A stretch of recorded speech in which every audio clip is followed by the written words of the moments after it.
moi, Snap, c'était fini, les gars. Fini Snap, fini les réseaux. Frère, je me suis rendu. Salut tout le monde, c'est Nas Actu. On va regarder une story de Mohamed Deni. Il va nous expliquer la raison pourquoi il s'est absenté des réseaux depuis ce week-end exactement. Et après la vidéo, je vous dirai mon avis. Pour moi, Snap, c'était fini, les gars. Fini Snap, fini les réseaux. Frère, je me suis rendu compte qu'il y avait beaucoup plus important que Snap, que tout le reste. La sécurité de mon fils, la sécurité de ma famille. Voilà. Et ça n'a pas de prix. Voilà. Apparemment, pour ceux qui m'ont fait l'homejacking, pour eux, ça a un prix. Voilà. Hein, donne temps et on te laisse tranquille. On fait pas de mal à ta famille, tout ça. Putain. Voilà. Ouais, frère, c'est incroyable. Là, je voulais même plus rentrer à la maison. On voulait même plus rentrer. C'est un traumatisme. C'est traumatisant, c'est choquant. Je sais qu'il y a d'autres influenceurs qui ont vécu des trucs comme ça. Je sais pas comment ils font pour snapper le soir même. Voilà, je sais comment vous faites. Comment vous, wesh, voilà, présentez-moi votre psy, voilà. Moi, ça fait faire 5 jours, je m'en suis toujours pas remis. J'en suis toujours pas remis, frère. Je parle même pas de ma femme, frère, qui a su garder son sang-froid et tout. Mais c'est incroyable. Je vous en dirai plus, les gars, par rapport au snap supprimé. C'était pas de la jalousie, ils voulaient quelque chose en échange, les gars. Voilà. Je suis scotché, Wallah. Voilà, je suis scotché, je suis encore sous le choc, les gars. Voilà. Non, vaut mieux en rire. Voilà, vaut mieux en rire qu'en pleurer. Et je vais tout vous raconter, les gars. Voilà. Je vais tout vous raconter la team. Je vous avoue que je suis encore sous le choc. Rien de faire comme si tout allait bien. Clairement, ça va pas. Aujourd'hui, ça va pas, les gars. J'ai perdu le sens de l'humour. Voilà. Vous savez que je vous parle jamais de ma vie privée. Jamais. Quand j'ai des soucis, je les garde pour moi. Jamais je viens en story, je pleure. Les gars, il s'est passé ça dans ma famille. Jamais, les gars. Mais là, je suis obligé. Je suis obligé. Je peux pas faire semblant. Je peux pas faire comme si rien ne s'était passé. Ça serait une double victoire pour ceux qui m'ont fait ça. À moi et ma famille. Voilà, les gars. Ça a touché à la chose la sacrée pour moi. La plus sacrée, les gars. Je vous dis direct, les gars, il n'y a pas eu de blessés, il n'y a pas eu de dommages physiques. Et voilà que, vous regardez, dernièrement, ça arrivait à Bernard Tapie et sa femme. Eux, ils ont été fracassés, nanani. Ça n'est pas arrivé jusqu'à là, les gars. Voilà. Et vraiment, je remercie Dieu qu'on n'en soit pas arrivé là. Mais je vous jure, c'est traumatisant. Je vais tout vous raconter, je vais tout vous expliquer.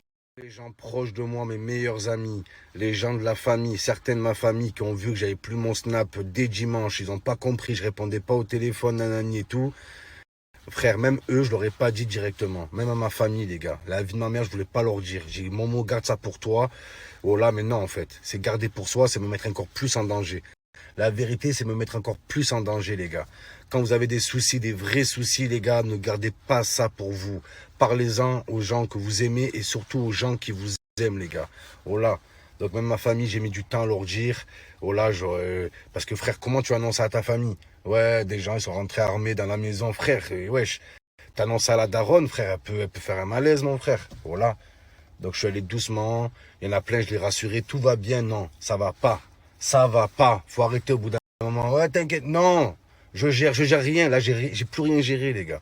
Là, j'ai été dépassé. J'ai été dépassé. Sous le choc.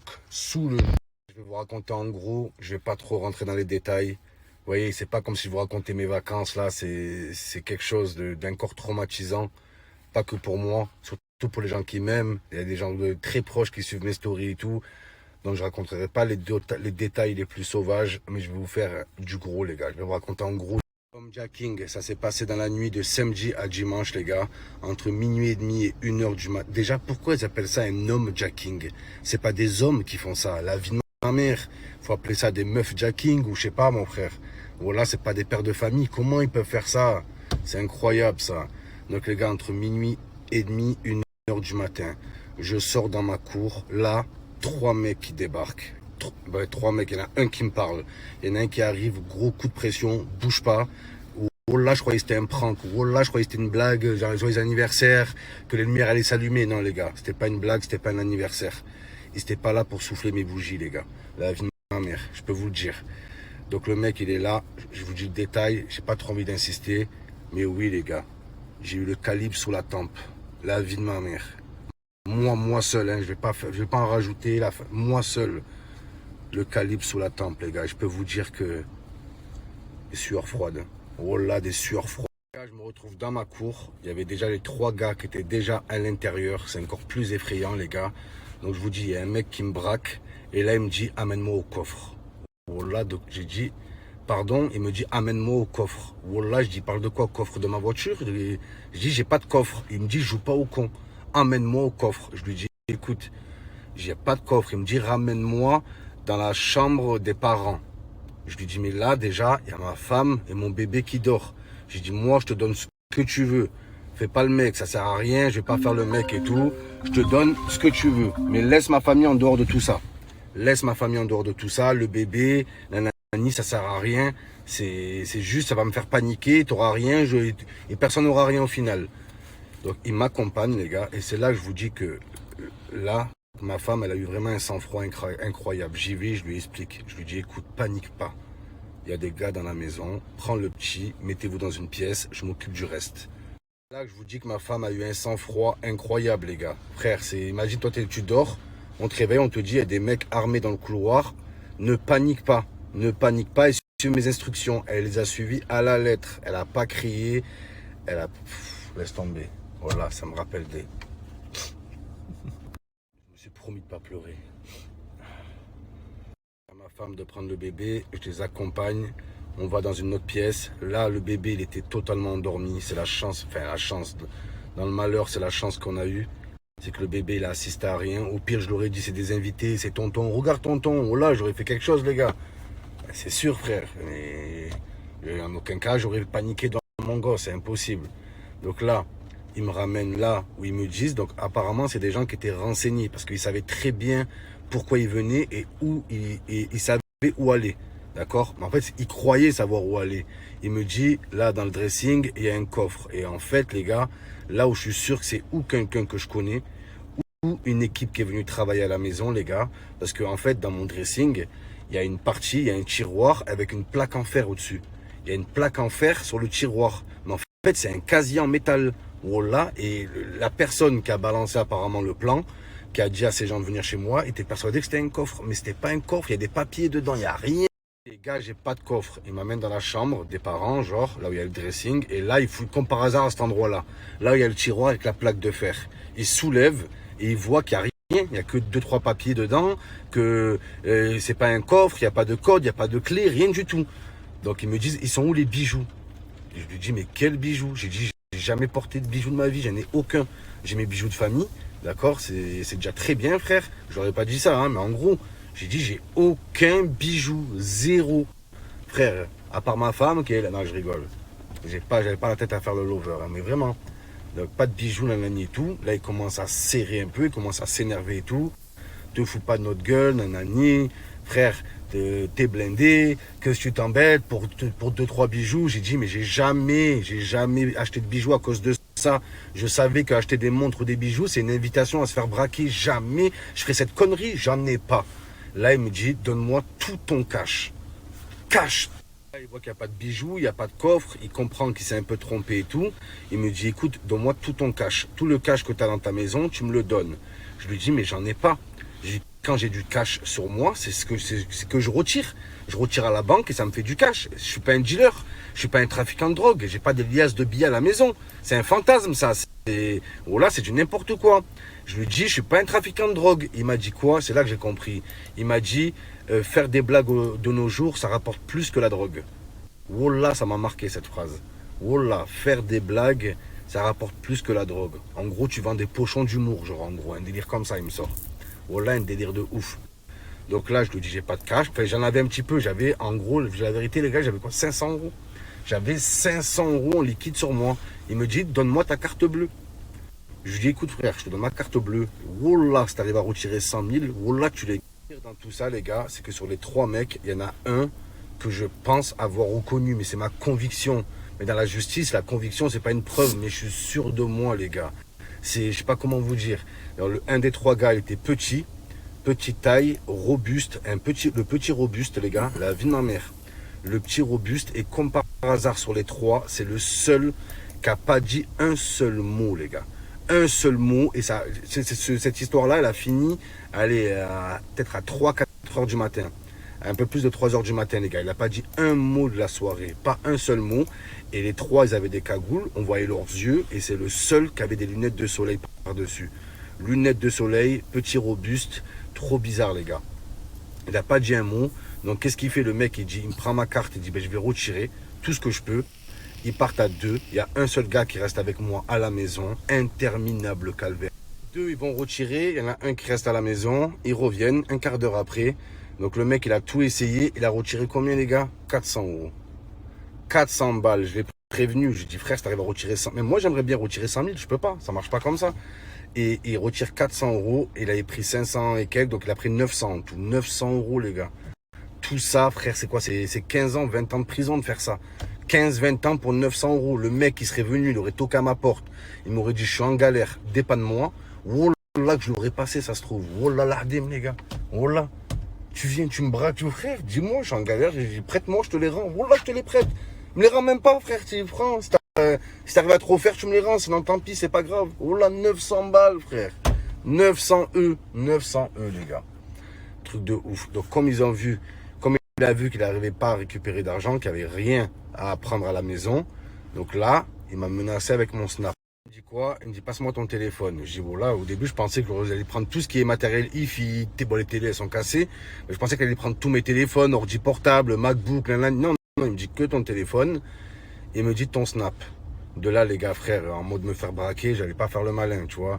Il y a plus important, il y avait mon fiston et Snap. Et je prends Snap, c'est pas grave. Il prend mon Snap. De là, il change les accès et tout. Il me dit, regarde, il est 3 heures du matin. Je te laisse jusqu'à 10 heures du matin pour aller à tel endroit. Il y a une poubelle et tu poses 30 000 euros dedans.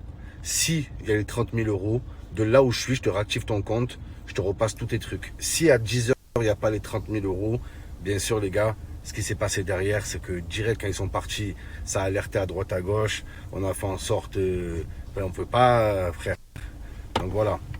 Donc ça a été annulé tout ça. Bien sûr, l'argent, je l'aurais jamais donné. Le compte, ils ne l'ont pas rendu. On a dû passer par d'autres moyens pour le récupérer.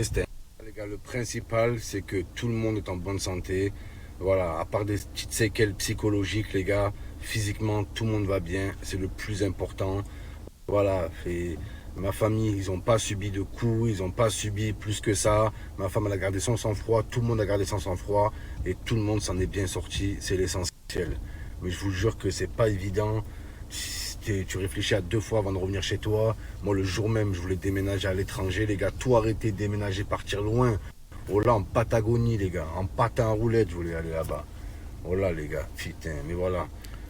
J'imagine qu'il y a des gens qui sont beaucoup inquiétés. Donc voilà. À l'heure où je vous parle, on va bien. Le pire est passé. Des gens de ma famille, des gens proches et tout, dès qu'ils ont vu que je donnais plus de nouvelles sur Snap et tout, c'est même des abonnés à moi, ils se sont directement inquiétés. Il y en a, au bout de 24 heures, ils ont compris que c'était grave, direct. Parce que vous savez que moi, je disparais pas des réseaux comme ça, il n'y a aucune raison. Il y a des influenceurs, ils sont là, ouais, j'ai fait un burn-out. Ouais, j'ai fait un burn-out, ouais, un burn-out. Ouais, voilà, trop, c'est trop. J'ai saturé, burn-out. La vie de ma mère, j'ai fait un burn-out. Arrête un peu. Oh là, ils font des burn-out, ils pleurent en story. Oh là, ils veulent le beurre, l'argent du beurre et l'argent du burn-out. Oh, c'est bon. Merci pour votre soutien, en tout cas, et pour vos beaux messages. Il y a 4 ans en arrière, quand je bossais à l'usine, en bleu de travail, en plein cagnard, c'est même pas, j'avais zéro, j'étais à découvert. Oh là, on dit, ouais, il n'y a pas pire qu'être à zéro. Oui, être à découvert, c'est encore pire. Oh là. Tu crois que j'aurais cru, moi? J'aurais imaginé une seconde me faire homme-jacker une fois dans ma vie? J'avais même pas de homme. Oh là. Comment tu veux que je me fais homme-jacker? La vie de ma mère. C'est là que je me dis, Momo, t'as vraiment réussi. Si tu t'es fait homme-jacker, c'est que t'as réussi. Ah, je rigole, les gars. Mais vaut mieux en rire. Et voilà que ces gens rigolent. Je vous dis la vérité, les gars, c'est là, je vous en parle. Après, ça s'est passé il y a 5 jours. Il y a 5 jours. Eh, tu m'aurais vu le jour même, frère. Blanc, j'étais. Blanc, pas bien, déboussolé, tu sais pas quoi faire. Est-ce que je déménage, on part à l'étranger, je tiens trop à la daronne, je peux pas partir, moi, les gars. Je peux pas partir, la daronne, toute ma vie, j'étais en Hesse. Elle m'a accueilli, elle m'a hébergé. Quand je fais des sous, je vais partir au bout du monde. Je reste près de la daronne. Wallah, je reste avec elle, la vie. Les gens, ils font pas des homejacking au hasard, hein. Ça, c'est sûrement un mec de mon entourage, les gars. Les histoires comme ça, c'est toujours quelqu'un de l'entourage qui donne l'info, c'est tout. La vie de ma mère.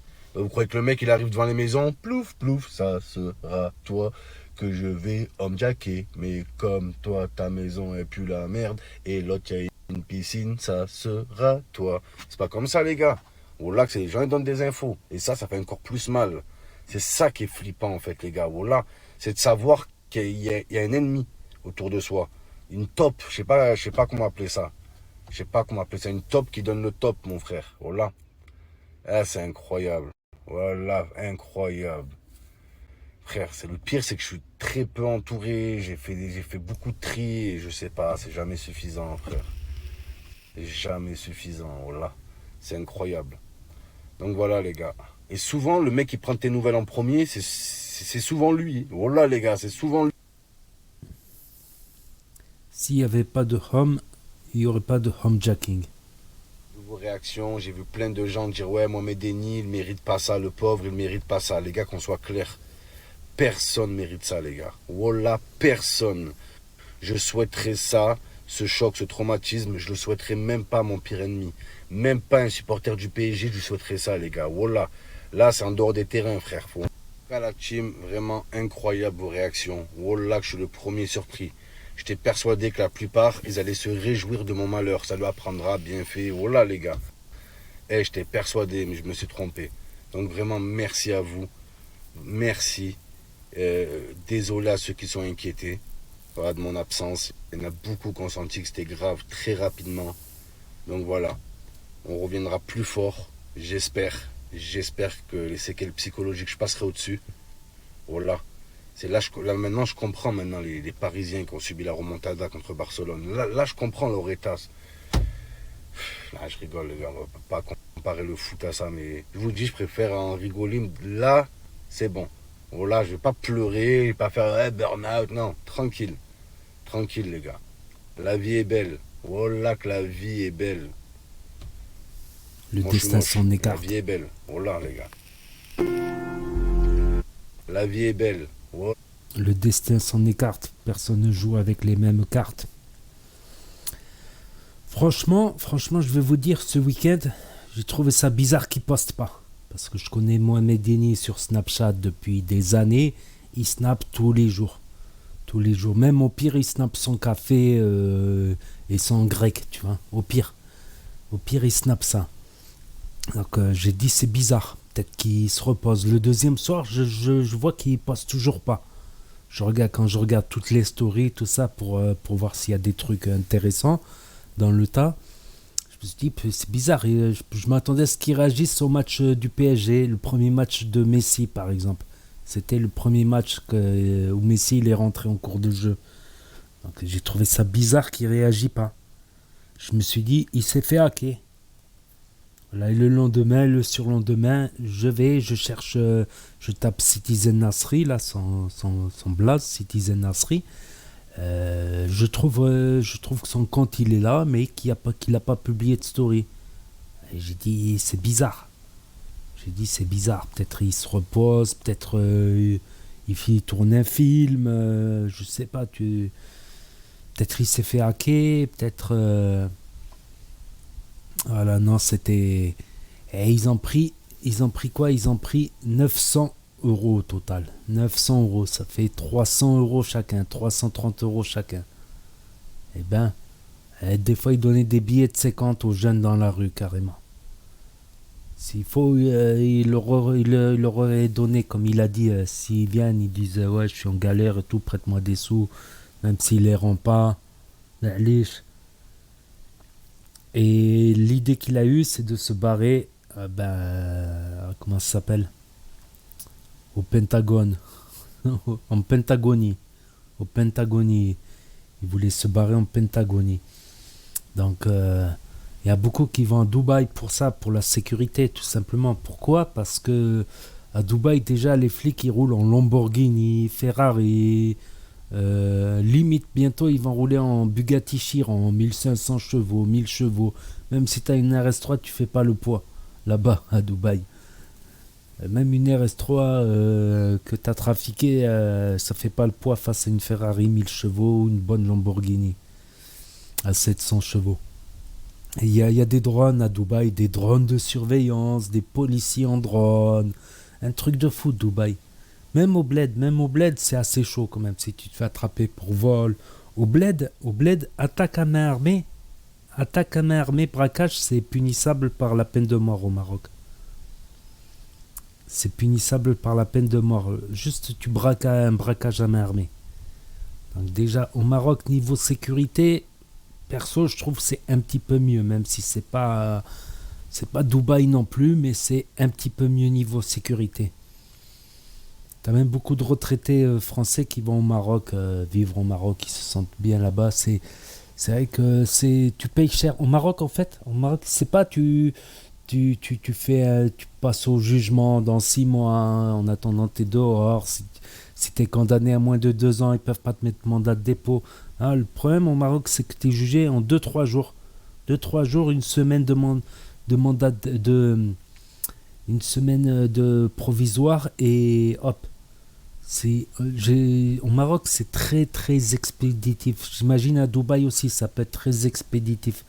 Quand on voit le cas de Baby Driver qui a séjourné quelque temps en prison, ça a été assez rapide, on va dire.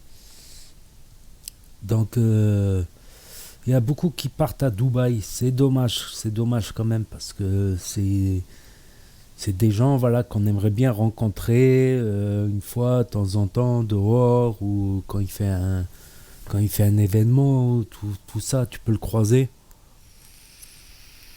Je trouve que c'est dommage que beaucoup d'influenceurs décident. Il y a eu le cas Bernard Tapie, mais lui, il s'est fait amocher carrément. Il s'est fait tabasser. C'était dans le 7-7, il me semble, en Seine-et-Marne. C'est grave, surtout qu'il est âgé. Il a plus de 70 ans maintenant. Il avait le cancer et tout, carrément. Il a tenu le coup quand même. Il me semble qu'il avait une Rolex, Bernard Tapie. C'est intéressant ce qu'il dit. Les Rolex, les bijoux, j'y pense même plus parce qu'on peut se faire braquer pour ça, ouais. Quand t'as une Rolex ou une Audemars Piguet à 10 000 euros, 20 000 euros, des montres à 10 000, 15 000, c'est chaud. Après, tu peux te prendre une belle petite montre suisse à 500, à 1000 euros, à 1500 euros, voilà. En plus, c'est comme Tissot, les entrées de gamme suisses, c'est des meilleures qualités que les montres à 100 euros, 200 euros. Mais elles perdent de la valeur, donc tu risques rien. Limite, le mec, il la vend d'occasion, encore t'as des numéros sur les montres. Une Rolex, t'as les numéros, tu peux la vendre qu'à l'étranger. Je sais pas. Ou tu peux la vendre à un riche collectionneur, tu vois, qui va la garder en secret. Par exemple, si c'est une Rolex, par exemple, ou un truc comme ça. C'est vrai que après les voitures, tu peux plus trop piquer les voitures. Maintenant, avec tout l'électronique qu'il y a dedans, c'est pratiquement impossible, à moins qu'il y ait des génies de l'électronique derrière. Les téléphones, pareil, ils sont tous iCloud avec mot de passe, tout ça. Ils lui ont fait le chantage quand même au Snap, quand même. Ils lui ont fait le chantage au Snap. Je vais arrêter la vidéo là, sinon elle va durer 1 heure. N'hésitez pas à me dire ce que vous en pensez dans les commentaires, je lirai. N'hésitez pas à mettre un pouce bleu, à vous abonner, à cliquer sur la cloche et je vous dis à très bientôt pour de nouvelles vidéos. Et courage à Momo Henny, les amis.